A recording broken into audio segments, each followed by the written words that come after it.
Maayong buntag ka na itong nanan mga kaigsuunan o sa itong mga suking tipaminaw sa 98.5 FM sa itong radio station din sa Bais.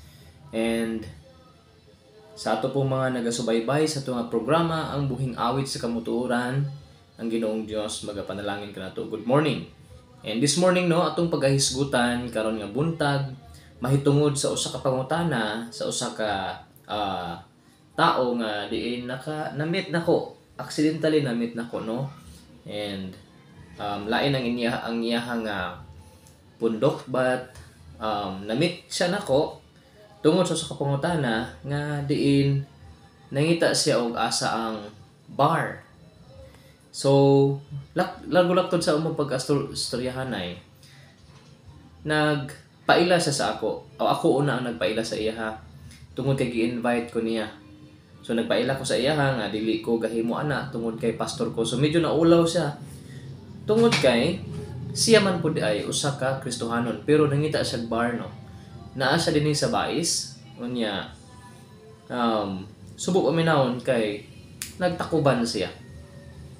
So ang iyang pangutana is usa sa iyang pangutana, actually daghan sa pangutana. Ang usa sa iyang pangutana miingon siya nga, pwede ba pasayloon sa Ginoo ang sala sa usa ka Kristohanon? Or ang Ginoo ba mo pasaylo ba sa itong mga sala? Obviously, no, kana nga pangutana basic man lang kana.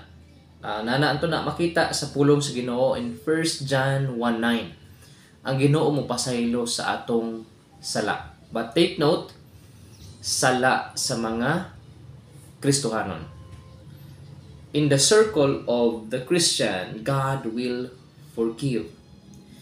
And kung ikaw mga kagkapasayloanan sa imuhang sala, sa imong ginahimo, obviously ang Ginoo pasaylo. But kung ang imuhang kinabuhi, kung ang kinabuhi sa Kristohanon, sige man lang og pakasala, dili ka na mo ay tumong sa Ginoo. Gihimo na tong binuang ang pagpasaylo sa Ginoo.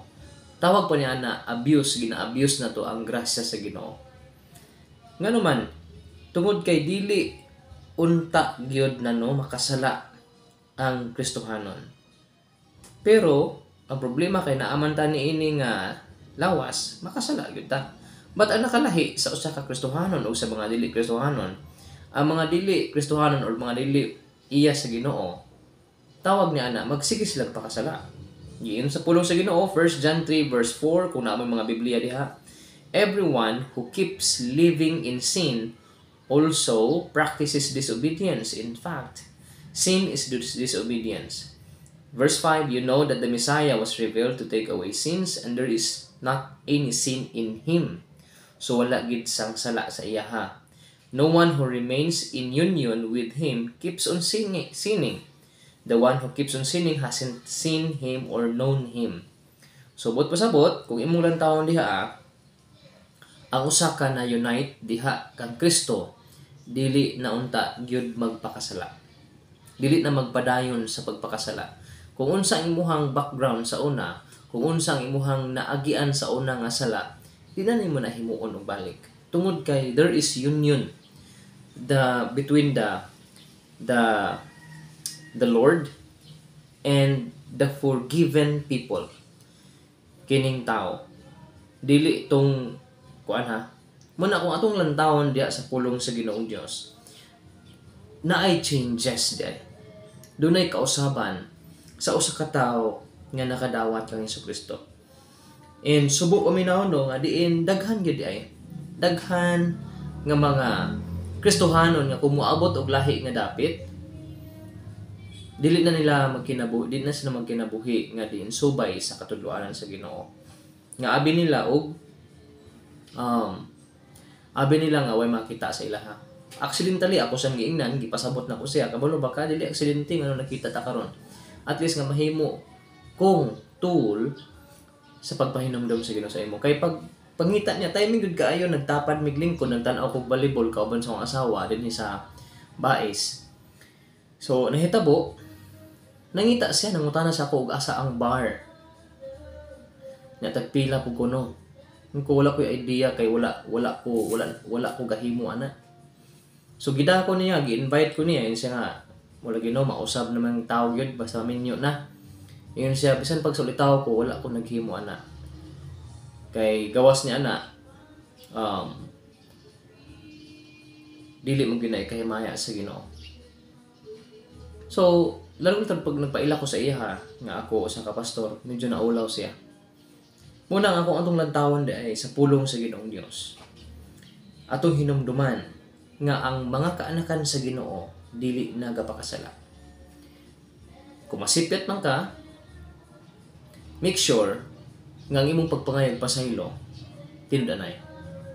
Kay kung dili tindanay, imo ron gibinuangan ang Ginoo. Number 2, make sure nga imong pagpangayag pasaylo tindanay. Kay kung dili tindanay, mubalik ra gihapon ka. Kaya ang tinuod niya pagpangayag pasaylo, there should be turning away from sin.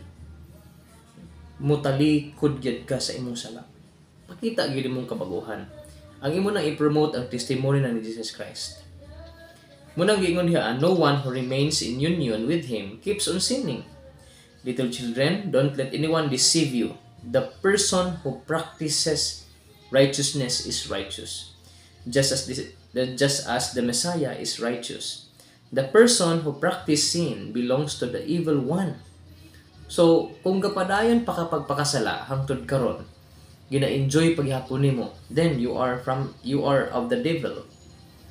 Iya pa ka sayawa. You are slave from sin because the devil has been sinning from the beginning. The reason that the Son of God was revealed was to destroy what the devil has been doing. So that's the reason nga nung Jesus Christ miari sa kalibutan aron masabtan nimo nga diin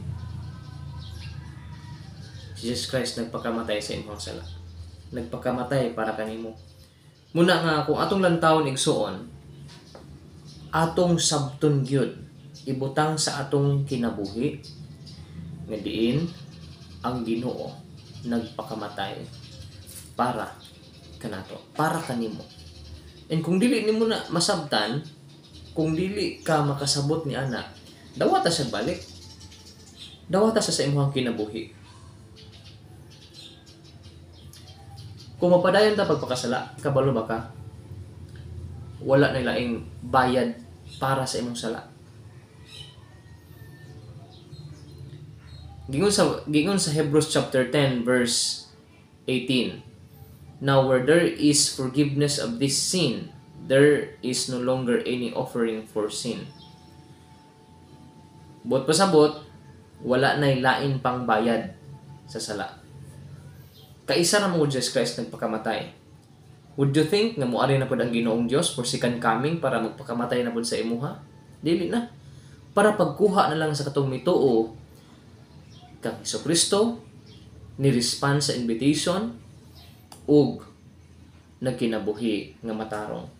Motong giingon sa pulong sa Ginoo, ang nagpractice of righteousness is righteous, just as the Messiah is righteous. The person who practices sin belongs to the evil one. Giingon sa verse 9, no one who has been born from God practices sin. Ang kinabuhing Kristohanon, you know what? We're sinning less and less unto perfection. Dili pa man gyud nato ma-perfect ang kinabuhi nato dinhi, but we're sinning less and less. Kay bisan pa og wa ta karon nagpatay, kung sa una killer ni nga tao nga nakasabot sa salvation, nakadawat si Jesus Christ. Karon bisan pa og wala na siya naging killer, pero siya una-una gusto pa gyapon sa mapatay, nakapatay gyapon siya. So muna nga we're sinning less and less hangtod nga di na gyud sa maghuna-huna ana. Pilmero gahimo niya. Sunod gahuna-huna na lang siya. Hangtod di na niya huna-hunaon. We're sinning less and less. Hangtod wala na gyud. Unto perfection hangtod nga kita pagakuhaon sa Ginoong Dios. Hinaon ta no nga masabtan kay nato. Di na to abusohon. Kay basin og gahuna-huna ra ta nga pasayloon sa Ginoo pero di ta pasayloon sa Ginoo. Tungod kay ginaabuso na to ang iyang pagkapasalay, mapasanay laonon. Munang giingon sa verse 8, the person who practices sin belongs to the evil one. Verse 9, no one who has been born from God practices sin, because God's seed abides in him. Indeed, he cannot go on sinning because he has been born from God. Di na siya mobalik sa pagpakasala. For sure, kung ang usa ka Kristohanon nga mi-confess nga Kristohanon siya, unya karon wala gyud makita ang kausaban sa iyang kinabuhi, then he is not the true children of God. Giyon sa verse 10, this is how God's children and the devil's children are distinguished. No person who fails to practice righteousness and to love his brother is from God. So ano lang siya? Pakita nimo sa imuhang kausaban nga tinud-anay nga luwas ka. Kay pagkahuman sa kaluwasan, dunay kausaban. So di na to excuse no nga ang Ginoo mo pasaylo man gud. Ura tag Calvinista niya na. Ang mga Calvinista muna ilang ginasaligan nga diin pasayloon man sila sa Ginoo, gikuan man sa Ginoo, gituyo mo gina sa Ginoo, no, di na mao mali na siya. So nauta nga ang pulong sa Ginoong Dios nagpahinumdum kanato karon, mga kaigsuonan, daghang salamat.